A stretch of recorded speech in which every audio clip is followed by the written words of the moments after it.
Okay. Hello and welcome to the Business Octopus live stream. We are live. Hello, Amanda. How you going? I'm really well. And how are you?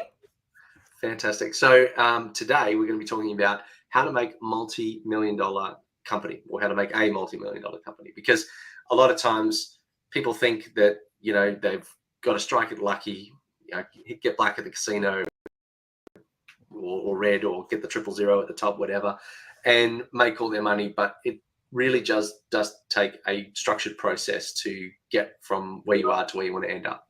And I think if you're watching this, this is for you if you're starting out, or if you're already in a successful business and you want it to be more successful. So the 6-figure, 7-figure equation, there's a few inflection points along the way. Today we will just want to talk about some of those points. So I guess before we kick right into it, did you have any thoughts, Amanda, about that?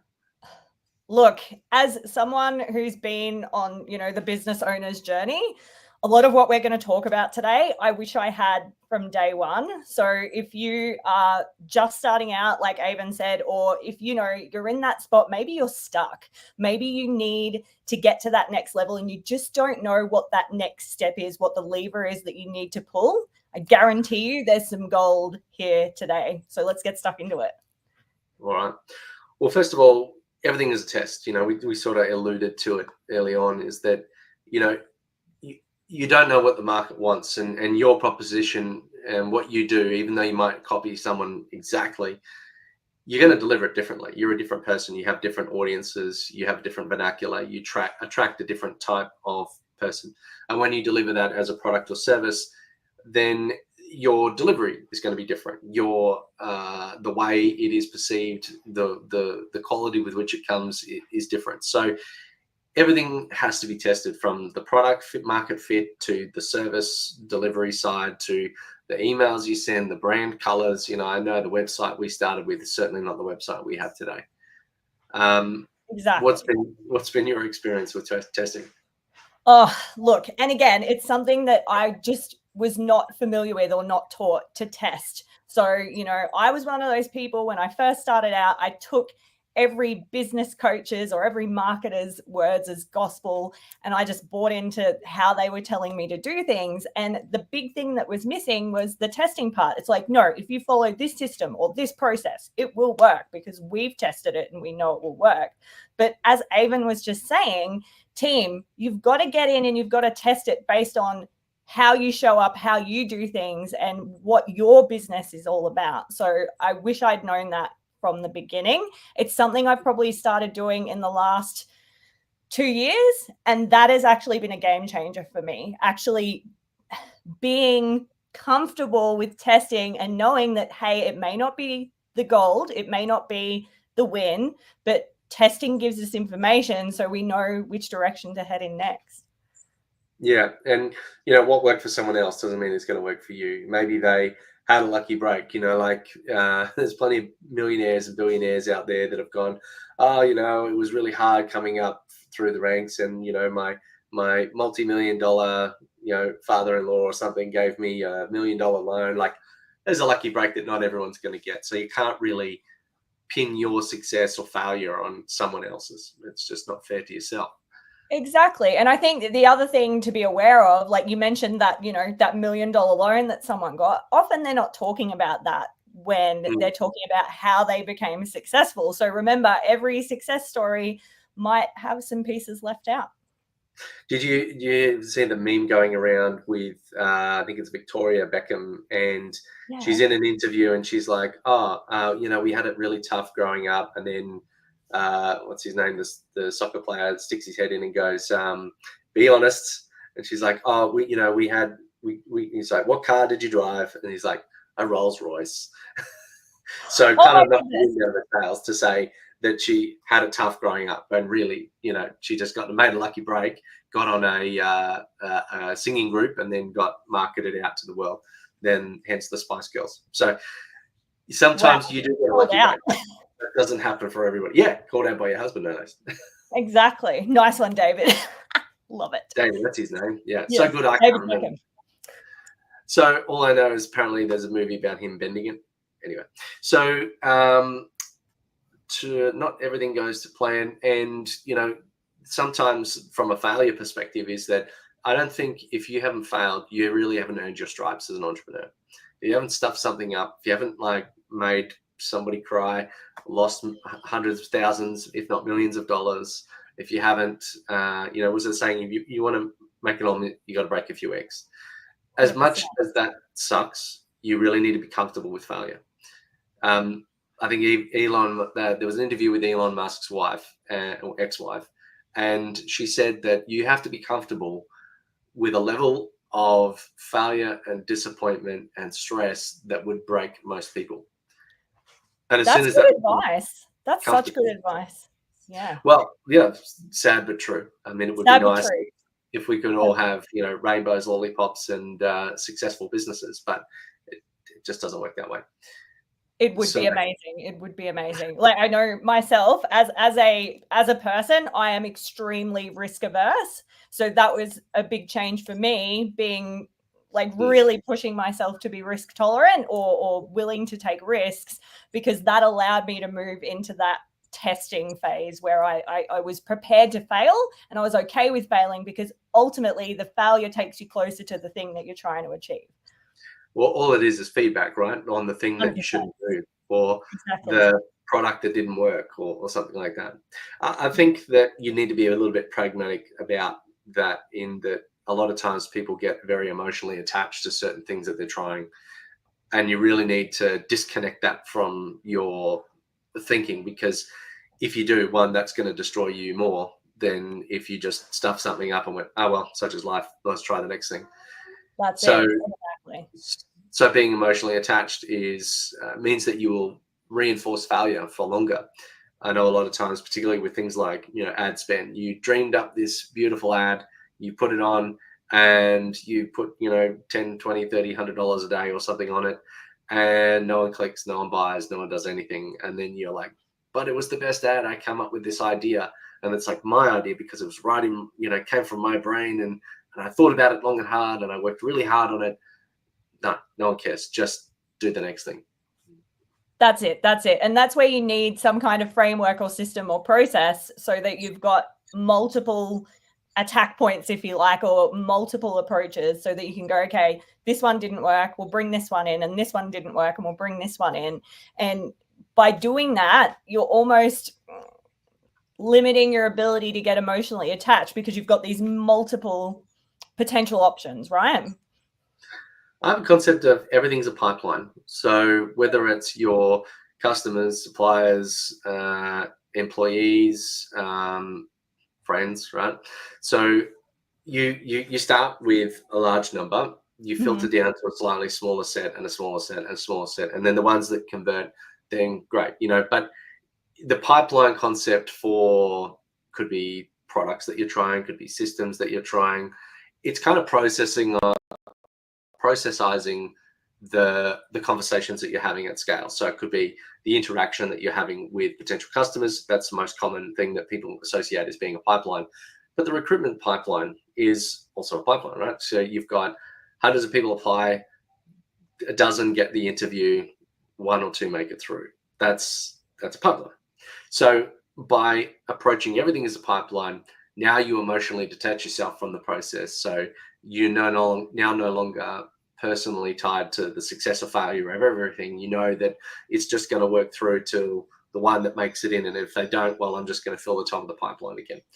And unfortunately, I did say friends, business partners, people that you work with very closely, that you trust.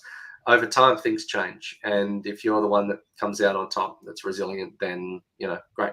Otherwise, if you let it damage you, you're not really going to be very successful for very long.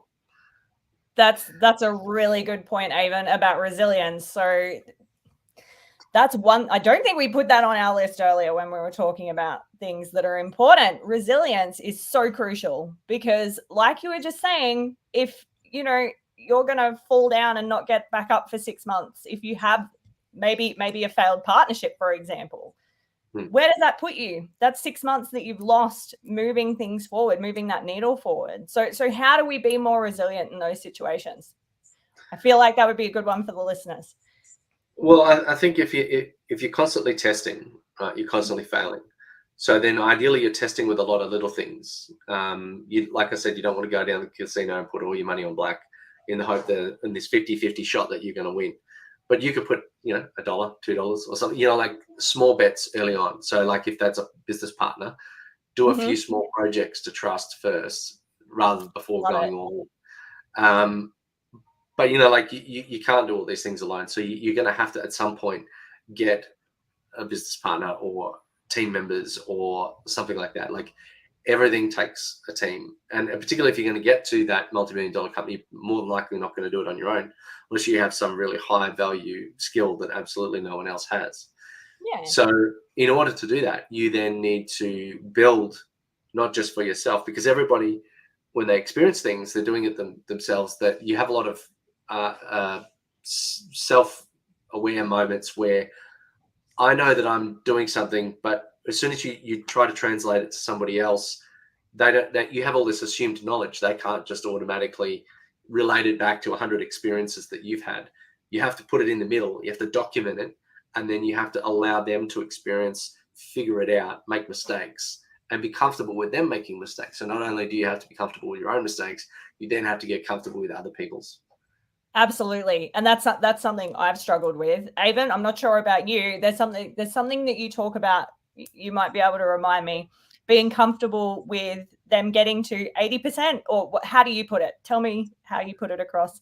I don't think I've got a neat little line for it, but if you as the business owner, you're going to give 110%, day in, day out, no matter what, right? So you might have an off day, but you're still going to give your maximum for that day, right? So a business owner is always going to act differently to an employee. An employee, they're there to support their life outside of work. They are going to turn up to work. They're going to do their 8 hours. They're going to do a reasonably good job, and then they're going to go. They're good enough job not to get fired, not so good a job that they're breaking themselves for the business. So they're never going to have the same amount of care, energy, and attention that you're going to have. Now you can motivate that in certain ways. That could be equity ownership. It could be bonuses. It could be, some form of praise and reward system. But you need to be comfortable knowing that you're only ever going to get 80% out of these people. So as long as you go in with that perception or that sort of preconceived notion, then you're not going to be disappointed when they're not giving 100%. You know that I've got 100% of an employee effort instead of I've got 100% of what my effort is. That's really well put, and I think that's really helpful for a lot of people, because I work with a lot of organizations. They're training team members, and they, first things first, they can't understand, well, if I can do it this way and I can get it to this point, why can't they? And there's this expectation that just because we do it or can do it a certain way and have a certain standard, that everyone else that comes through the door should be the same. So I think that's a really important point, and if we can treat that as our baseline and our expectation of our team members, we're in a really good spot. If you don't let your own team fail and try and figure things out, then you're always going to be the one swooping in to save the day. So if you could let someone, you just kind of delegate and go, you handle it. Don't do it necessarily with a $1 million transaction on day one. Try a couple of little things and go, look, I don't have time. You have the skills. I know you do. I need you to figure it out. And if you need, you can backbrief me on your decision before you pull the trigger, and I'll just make sure that I'm okay with it. But other than that, this is what I'm delegating to you. You just need to get it done. And sometimes being a little bit unreachable is actually a good thing. I think a lot of times people try to be there, they try to answer questions, but I purposefully have block days where no one can book me. I have time when I'm on for like a team meeting, and I'll be very short and to the point. Not rude, but like, I go, I've got this much time. What do you need? What can we get through? This. Great. Okay, cool. If you need, here's somewhere where I've documented how to do that. Here's a video. Here's a guide. You've got it. I believe in you. Good luck. And that's the only way you can really step back, because if you're the one doing everything, then you have no leverage. That's it, exactly. And if we're not setting them up like with everything you just listed off. So, you know, resources, like having some available time where they can reach out to us, but not being fully contactable, videos, SOPs, all of that good stuff, so they can go and do the research themselves. Or if we genuinely don't have a standard operating procedure for that, get them to go do the research. Like you said, go and find out, go contact the support arm of that company that we're dealing with, and go and find out how we get it done in our particular circumstances, document it. So when we're in this situation again, we can win straight away. My first sort of experience learning that lesson was we'd just taken over a new business. I was working 12-hour days or 16-hour days, like 30 days straight in a row. And I'd gotten to my like one day off after a month of like crazy hours every day. And I got a phone call at 5 a.m. Like I was really looking forward to sleeping. I get a phone call at 5 a.m. The machine's running and it won't stop. We can't figure out what to do. So I had to get dressed, go in, and it was one button. And then it stopped the machine. So I then got my phone out and filmed all the possible troubleshooting that you could do. And then I saved that video to like an unlisted YouTube video. And the next time it happened, I was able to text them the video. But then I got frustrated that I got woken up to then have to send a link. So then I created a knowledge base that they could search. And so then my question, I put everything in there, you know, how to do the banking, how to do, you know, the checkout at the end of the day or whatever. And I ended up getting almost like 10% of the calls. So I basically killed off 90% of questions. And mostly because the first thing I would answer with is, have you checked the knowledge base? If it's not there, raise a ticket, and then I will answer that question. And by doing so, when I had a task list, and it was electronic. So as they were doing things, I was getting notified. But then on the task in the description was a link to the article on how to do that. So if they didn't know how to do the task, it had popped up on their to-do board. They can go to the description, click the link, watch the video or read the article, and then do the thing. So there was no excuses unless something was more tacit learning, you know, like how to drive a car, right? It takes more hands-on physical learning. Everything was written down. That's awesome. And team, the key takeaway there is when you're answering the phone or the message, whatever it is, have you checked the knowledge base? You as the business owner or the leadership in the organization, you need to create that habit, or else you will just be bailing them out all the time. And all of that hard work you've put towards creating that knowledge management system, useless. And the other thing is, ask me in the knowledge system. So if someone asks me on the phone and I go, oh yeah, you just do this, this, this, and this. Yes, that would be easy for me to give you the answer. But if you ask in the knowledge system and the answer's not there, or maybe the keywords that they used in the way that they asked from their understanding were not attached to the article. Now you get to improve the SEO, if you will, of that article so that they can find it easier next time. Also, the next person that uses that language. So, you know, say in your CRM, someone says leads, someone else says prospects, someone says potentials. They're different words for the same thing. So by just tagging and marking and having all of those possibilities lead to the same place, now you reduce the problems associated with finding the information that you've already created. Half the time we've got known knowns. That's the thing that we know, right? I know that I'm looking into the camera right now. That's a known known, right?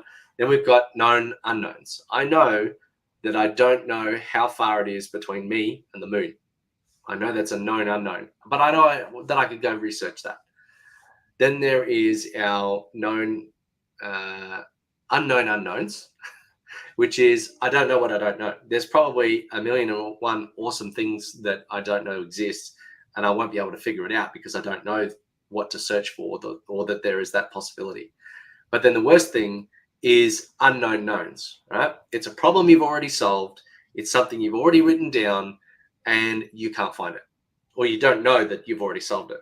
You know, you might be 6 months on, 12 months on, you've had that learning, you've written it down, you didn't document it properly, or you didn't put it in the folder structure the right way, and it's gone.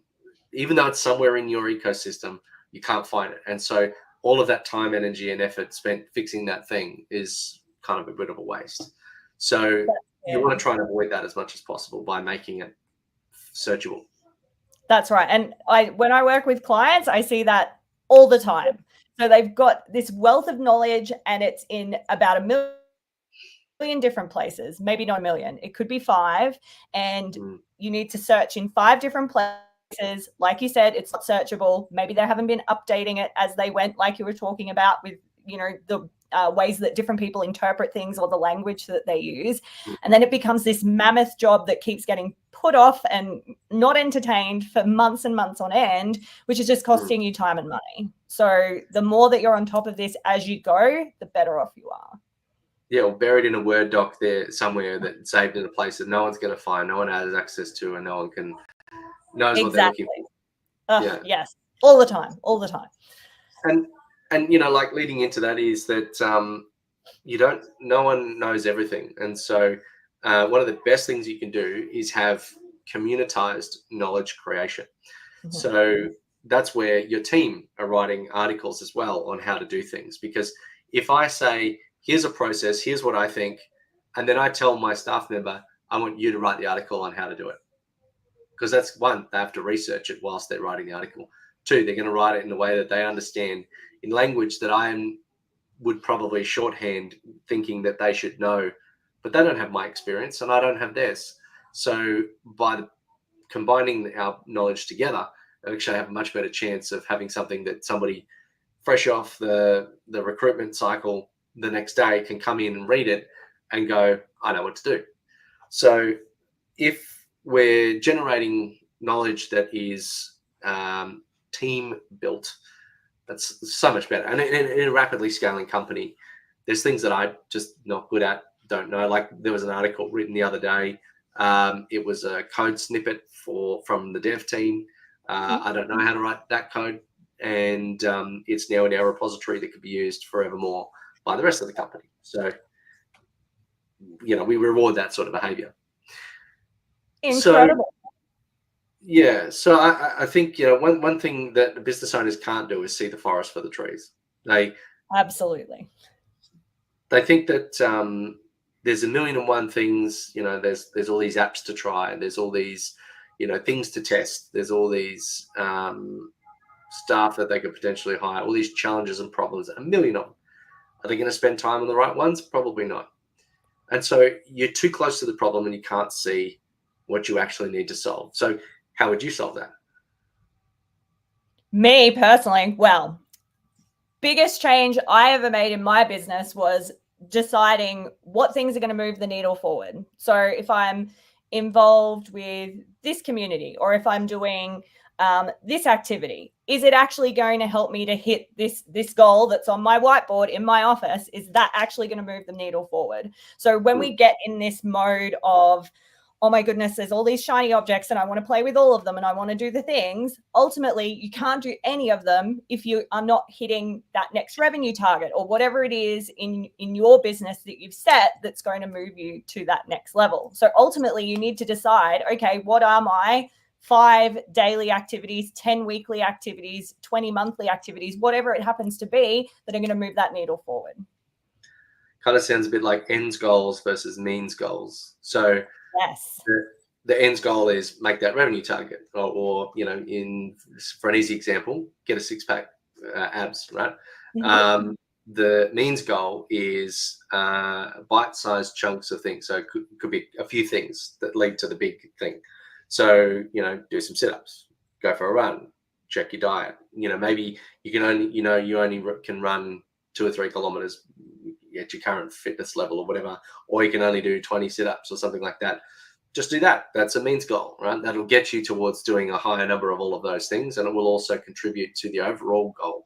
It's not like you can't go to the shop and buy a 6-pack, not certainly in the context that we're talking about, but you can do the means goals to get to the ends goal. The business is no different. I have a revenue target. I know I need to make this much per month, per week, per day. And then in order to achieve that, I need to make this many calls. I need to do that many emails. So it's the means to an end. And I think that when someone's too close to the problem, they'll look for other things, or maybe they'll do something that doesn't move them towards the actual goal. So you might even need a bit of a guide to keep you on track. Absolutely, absolutely. And finding the right guide is absolutely crucial. So, Avon, how do we find the right person to have in our corner so that we can make all these things happen? I don't think there's any one right person. I think there's often you should take influence from people that have been there, done that, but also, as we said at the start of this, their journey is not going to be the same as yours. I think perspective helps. I think understanding someone else's experience and getting their view of what you're doing. Hopefully, they're a little bit more, not altruistic is not the word, but they're objectively looking at your situation without the emotional attachment that you have. So if I've spent 1,000 hours building this thing that I think is going to be amazing, if someone else comes in and questions it, I almost feel a bit damaged that they're questioning it. But what I should be doing is looking for the truth in that. Maybe look at 2 or 3 other advisors that also have potential influence or experience in that area, and I will weigh that up. I won't take any one of those as like pure gospel, but I will bring all that information. So you should spend some contemplation time, and then you should make your decision based on all of that. But having an advisor, having a mentor, having someone else that can either keep you accountable to your own standards, keep you focused on task, that's important. And I think maybe having a few advisors could be also important. And sometimes they don't always have to be, like your business coach or something like that. It could be someone that's a peer or slightly above you, or someone that's worked in that area or in the same industry. Your competitors are your best allies. Sometimes they're people that know what you are going through. They've done it before. They're not necessarily, I believe in co-opetition. Not everyone's out there to, I grow at the expense of the other person. It's I grow, and well, there might be a customer that one of us might get, but hey, may the best person win. It's like a good sportsmanship, basically. Yeah, that's a really important concept because I think, at least in my experience, business owners, and this could be, I don't know if this is Australian, Avon, maybe you can weigh in on this. Everyone is so scared that people are going to steal their customers or their ideas. There's this fear around collaborating and sharing ideas and processes. And what did you call it? Co-opetition. Co-opetition. I love that. That is a great concept. We embrace that more. Yeah, that is amazing. And the more that we embrace that and we involve people who are going on the same journey, there's enough for everyone. I don't believe in competition because the person that might want my services, they need to be a good fit for me as well. We need to work well together. And that's the most common reason that people buy from me is my energy. It's not the system or the process or the product or service that I offer. They love my energy and they want to be in the energy, right? So that's my point of difference. So we need to be more about that. We need to be more about there is no competition, and we need to, and I've forgotten your fabulous word again, Avon. Co-opetition. Co-opetition. I'm going to write that down. Co-opetition. Yeah. Embrace it, team. I'll send you a message later. But if you think about, like Elon Musk recently said in an interview that he doesn't worry about patents. So this is a guy building multi-billion-dollar rockets going into outer space, doesn't worry about patents because patents are there to block other people, where his concept is just move so fast that no one else can keep up. Because the time you spent filing a patent, and I've filed one before, and the money that you spend is pretty significant. So in order to get, like, no one else can keep up. Like, by the time someone else has reverse engineered the thing, he's already 10 models ahead, and what they've just figured out is now ancient technology. So the concept of competition, like even with investors, right? They'll never want that. If you say sign this NDA before I tell you what the thing is, they'll just walk away, because what's the point? Now you're going to block me from having conversations with other people. Well, maybe you're going to say, here's an NDA, but on something that they already know. So now you're stopping them from talking about the thing that they already know. So, and half the time execution is the problem. So I could have all the money in the world, I could have all the ideas in the world, but if I don't do anything with it, what's the point? And that's it. That is the thing. How many people have you heard say, oh, I thought of bottled water years ago? And all of these people that just didn't take action. And that's the magic, right? You got to take action. Like you were saying about Elon, you got to just be faster than the next guy. Do the thing. Well, there is the patent on toilet paper roll. Stop. No. Yep. There's a patent on sliced bread. Stop. There's a patent on Betamax. Yeah, good one, Sony. That worked out so well for you too. So they just created VHS and then bypassed it anyway. So point being is that sometimes it's not worth it just to be a stick in the mud and you know, like block everybody else from everything else. So innovate and execute as fast as possible. And you particularly now with like AI, digital transformation, the speed of business now is phenomenal. In China, if you got a startup and you don't get 1 million customers in 6 months, you may as well not bother. So, yeah, and the speed of like the life cycle, the birth and death of companies over there is ridiculous. So, I think in order to, you know, build that multi-million-dollar company, you need to consider having a guide, having a coach, having that outside perspective. You need the systems, you need the processes. There's a million little things that you have to build in order for it to be something that you can delegate and hand off to a team. And that alone also does increase the valuation of a company, because now it could potentially be sold under management, or it could be something that if you know, it's now sustainable because you can take a step back, think about the big picture items and start doing some really interesting things instead of, you know, churning away in the operations all day, every day. Now, the entrepreneur's goal is to ideate, initiate, and then hand over. So the faster you can do that also means that, you know, should you wish to create multiple businesses, you could. However, focus is of value. So trying to focus on things is a good idea. So I think we talked earlier about, I guess, your experience with a mentor. Like, would you be eager to share a little bit more about that? Sure.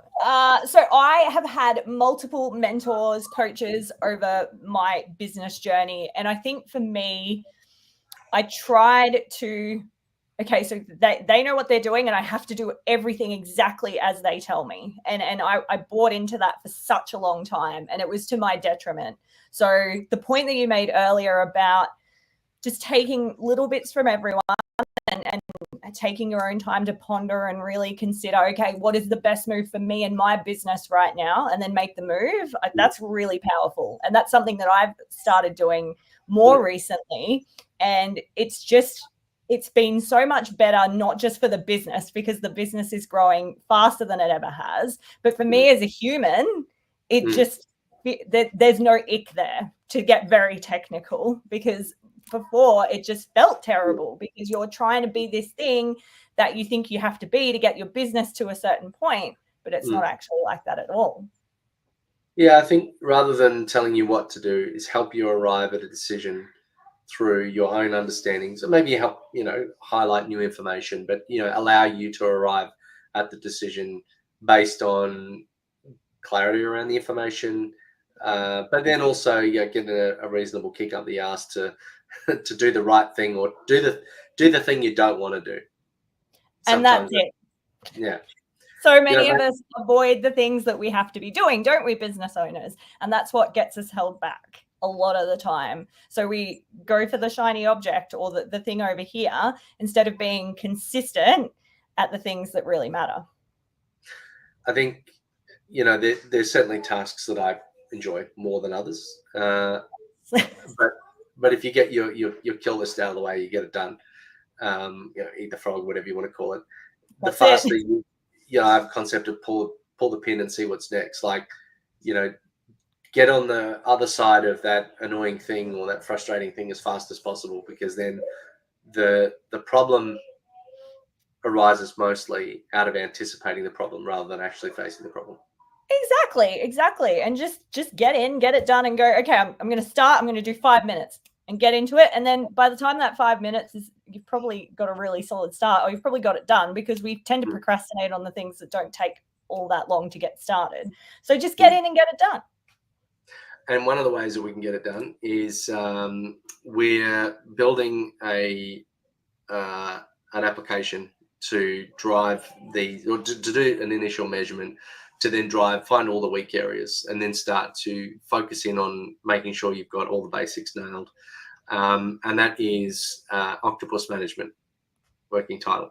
So basically the process to structurally improve little things on a regular basis that drive a good foundation. Because what a lot of times business owners go through these peaks and troughs. They'll have some wins, and then because they don't have some basics nailed, the floor falls out from under them, and then they flop again, and then they climb up, and then they go through this constant roller coaster.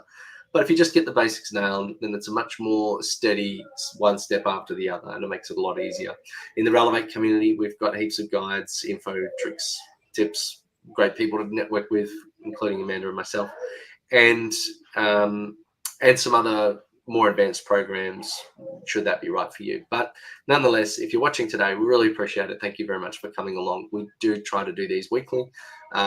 We'll be doing the next one Friday next week in the afternoon as well. So keep an eye out for it. And Amanda, did you have anything else closing before we went off for the day?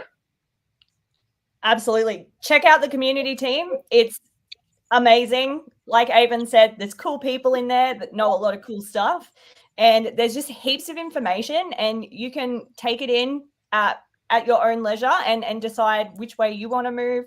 And we've got plenty of opportunity for you to take things to the next level as well. So reach out to either of us if you'd like more information, and please check out the link below.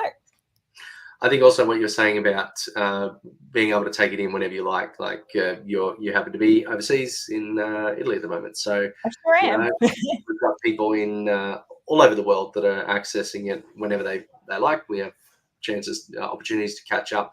But that learning, if you've got a question, you can ask in the community, and you've got a whole bunch of people that can answer 24/7, 365.